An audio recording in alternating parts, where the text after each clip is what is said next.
Hello friends, welcome to Nivisha சமையல். இன்றைக்கி நம்ம ரொம்ப டேஸ்டியான குருமா ரெசிபி தாங்க பார்க்க போகிறோம். உருளைக்கிழங்கு பட்டாணி வச்சு குருமா ரொம்ப டேஸ்டியாக இருக்கும். ஆனால் ரொம்ப குயிக்காக செஞ்சிடலாம்.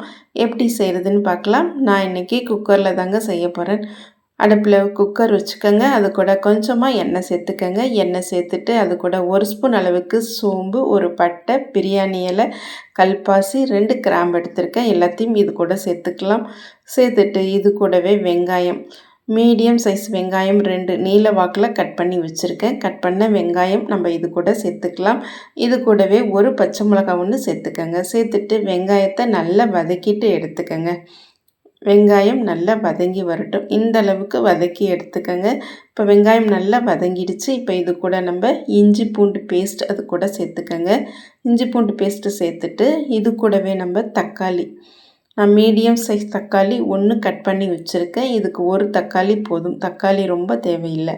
கட் பண்ண தக்காளியை நம்ம இது கூட சேர்த்துக்கலாம். சேர்த்துட்டு இந்த தக்காளியை நல்லா வதக்கி எடுத்துக்கோங்க. தக்காளி நல்லா வதங்கி வரட்டும். இப்போ தக்காளி நல்லா வதங்கிடுச்சு. இந்த அளவுக்கு தக்காளியை வதக்கிட்டு எடுத்துக்கோங்க. நல்லா வதங்கி வந்ததுக்கப்புறம் இது கூட நம்ம மசாலாலாம் சேர்த்துக்கலாம். 1 ஸ்பூன் அளவுக்கு கரம் மசாலா, அது கூடவே காரத்துக்கு மிளகாய்த்தூள், அது கூடவே மல்லித்தூள் 1 ஸ்பூன், மஞ்சத்தூள் கொஞ்சம் எடுத்திருக்கேன். நீங்கள் உங்கள் காரத்துக்கு தகுந்தாப்பில் மிளகாய்த்தூள் எடுத்துக்கோங்க. சேர்த்துட்டு அது கூடவே புதினா, கொத்தமல்லி தழை சேர்த்துக்கோங்க. சேர்த்துட்டு இதை நம்ம நல்லா வதக்கிட்டு எடுத்துக்கலாம். நம்ம போட்ட மசாலாவோட பச்சை ஸ்மெல்லாம் போகிற வரைக்கும் இதை நல்லா வதக்கி எடுத்துக்கோங்க. நல்லா வதங்கினதுக்கு அப்புறம் இது கூட நான் உருளைக்கிழங்கு 2 உருளைக்கிழங்கை கட் பண்ணிவிட்டு தண்ணியில் போட்டு வச்சுருக்கேன். அந்த உருளைக்கிழங்கை நம்ம இது கூட சேர்த்துக்கலாம்.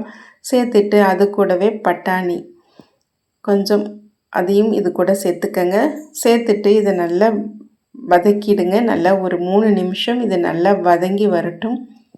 அடுப்பை சிம்மில் வச்சுருங்க. இது நல்லா வதங்கிட்டு இருக்கட்டும். நம்ம இதுக்கு தேங்காய் விழுது அரைச்சி எடுத்துக்கலாம். மிக்ஸி ஜார் எடுத்துக்கோங்க. மிக்ஸி ஜாரில் 1 ஸ்பூன் அளவுக்கு கசகசா எடுத்திருக்கேன். அது கூடவே கொஞ்சம் முந்திரி, தேங்காய் துருவல் கொஞ்சம், அது கூட 1 ஸ்பூன் அளவுக்கு பொட்டுக்கடலை எடுத்திருக்கேன்.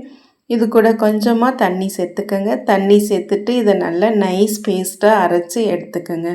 அரைச்சி வச்சுருக்கிற தேங்காய் விழுதை நம்ம பட்டாணி, உருளைக்கிழங்கு அது கூட இதை சேர்த்துக்கோங்க.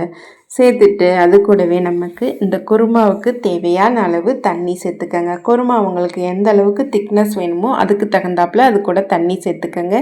தண்ணி சேர்த்துட்டு இதை நல்லா மிக்ஸ் பண்ணிவிடுங்க. அது கூடவே இந்த குருமாவுக்கு தேவையான அளவு உப்பு அது கூட சேர்த்துக்கோங்க. உப்பு சேர்த்துட்டு நம்ம இந்த குக்கரை மூடி போட்டு மூடிடுங்க. ஒரு 2லேருந்து 3 விசில் விட்டு நம்ம அடுப்பை ஆஃப் பண்ணிடலாம்.